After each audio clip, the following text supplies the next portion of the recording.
Hey everybody, this is Joshua Kenny Greenwood. I am the senior pastor and the overseer here at the Empowerment Center Church, churchfreedom.org, and corporationsoulbook.com. I'm also the author of this book called The Corporation Soul, Freeing America's Pulpits from the Restrictive 501c3 Laws for Churches. Today we have another question that was posed to us, and it says, if our church gets a corporation soul, will my church be considered a 501c3? This is actually going to be a very, very simple answer. In fact, there's a little bit more detailed answer that's in the book that gives you a lot more lawful clarity to what I'm about to say. But basically, the really short answer is know the entirety. First off, you need to understand you're creating when you get a corporation soul, you actually are creating two separate entities. You're first creating the church itself, which is under the law of 508c1a, not 501c3. Remember, 501c3. Look for the word church in 501c3. There is no word church in 501c3. 501c3 is for corporations, community trust funds, and foundations. It's not for churches. Churches are mandatorily exempted from taxation without any stipulations pursuant to the federal law of 26 USC 508c1a. So the way to lawfully establish your church, the best way to lawfully establish your church is the same way that the IRS uses to lawfully establish any matter with them, is through the use of an affidavit. So just like a 1040 is a lawful way to establish the truth, the whole truth, and nothing but the truth, and what you say on your 1040s is considered the absolute truth, and that if they find out you're wrong, you're held under the penalties of perjury.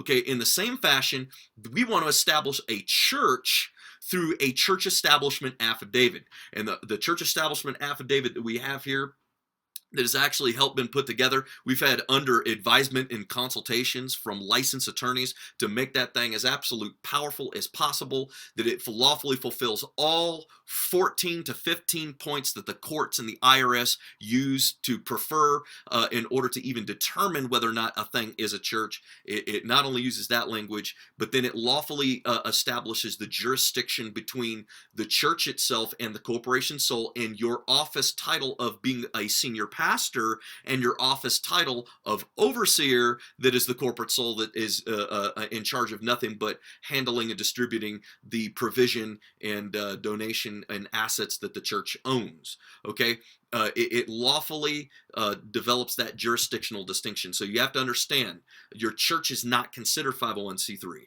Your church is under 508c1a. Okay, but the office of the corporation soul is underneath 501c3. But it's important to understand that the corporation soul is not your church. Okay, it's not your church. It's an office within the church, not the church itself. This is very, very important. I have to explain it like that because the topic of the corporation soul is not taught about in any Bible college, theology school, or university in the United States. Not in law school or Bible college. It's not in any single one of those in the United States. In fact, before we wrote this book, The Corporation Soul, this is the first published book in American history related to the corporation soul in modern day tax law. This is the first one ever in the entire world. You go to Amazon, look it up. It's no one's fronting here. This is it. Okay, so this is considered literally the gold standard, and it answers every single solitary question you can conceive of related to it. So read the book; it'll give you a much more detailed answer. Go to the description that's in the link that's in the description, and subscribe to our YouTube channel. If you're a pastor, if you're a Christian, subscribe to our YouTube channel. We got an incredible amount of stuff that we like to give away to Christians, that we like to bless them with, and incredible knowledge that that we want to impart to the body. So make sure that you subscribe to that button that's on this video. God bless you. Thank you so much. Have a great weekend.